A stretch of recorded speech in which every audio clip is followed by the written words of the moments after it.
Hello and welcome to Decoding the New Economy. Today I'm joined with Alicia Asin, CEO of Libelium, a sensor company based in Spain with a really fantastic story to tell. Alicia, thank you very much for joining us. You're very welcome. First of all, let's kick off with what Libelium does. Well, basically, Libelium connects any kind of sensor using any communication protocol to any information system. So basically, we make it possible to monitor the amount of water in vineyards, to control the irrigation system, to detect free parking spots, or to even detect forest fires early. So. Yeah, so a whole range of sensors there. Yeah, so it's a totally horizontal platform, and we have more than 60 different sensors. So we have had projects like monitoring stress levels in koalas in Australia, right? But also e-health projects for detecting pneumonia in newborns, applications in the industrial sector, home automation, so many different verticals. Right, and what's the most interesting vertical you've been involved in?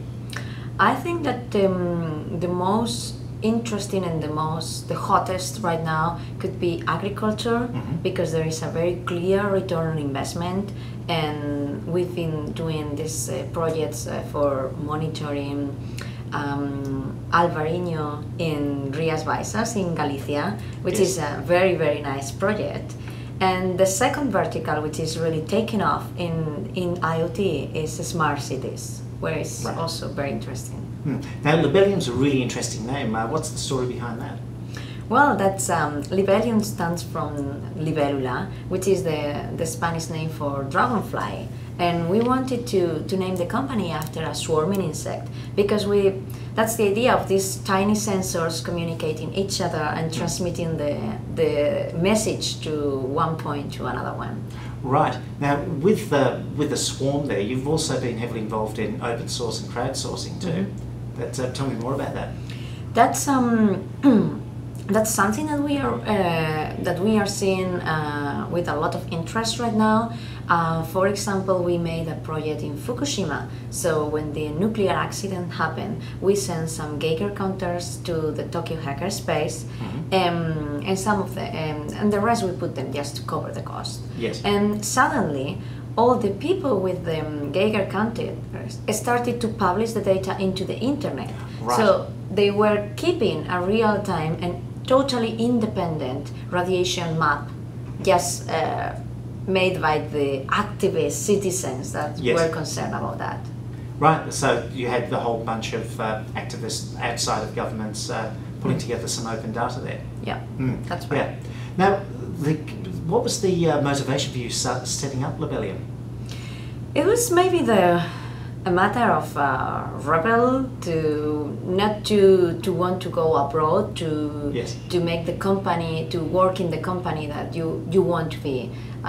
We just said, well, let's build a company where we want to be, and let's take the opportunity to make something of a bigger impact. Yes. So, and now we are so happy because it's very exciting to be in the IoT, because it's going to be the next technological revolution.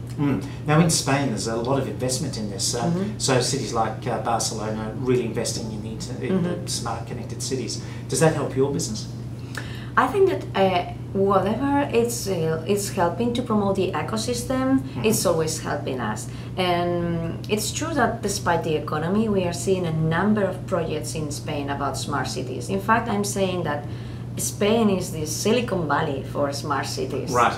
And that's happening. So in terms of attracting big companies to look at what's going on in Spain, to build a bigger brand around the IoT and Spain, I think that really helps.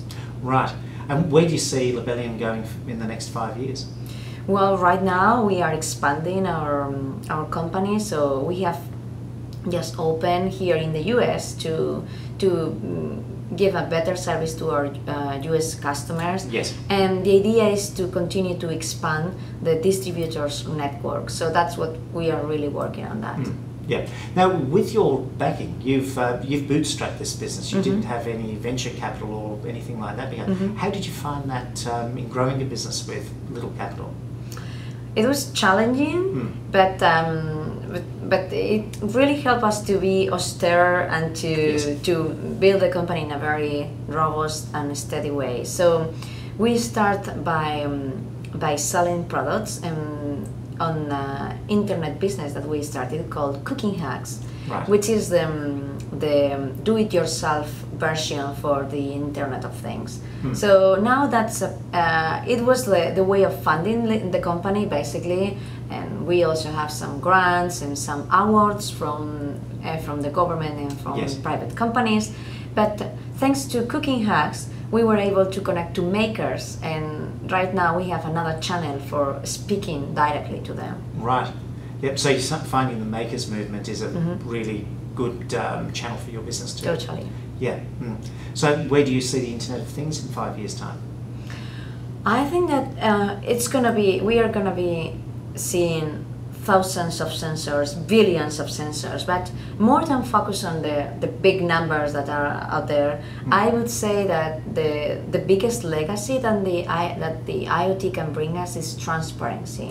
Right. So we are controlling everything, and in the smart cities movement, what you can see is that the IoT gives a very good opportunity to have a dashboard for cities, so that you can see everything. You can see the investment made for reducing the traffic congestion downtown, the carbon footprint reduced because of the traffic decrease, the return on investment. So you can have very objective facts to show to the citizens, and they can make better choices to vote. So you see it as a force for democracy too? I think so. I really think so, and I would like more people talking about this, because it's the real thing. It's beyond technology. Right. Well, and that's a great point, and that's a great way to finish up this conversation. I hope we're starting another conversation on that. Alicia, thank you very much for joining us. Thank you. And thank you for joining Decoding the New Economy.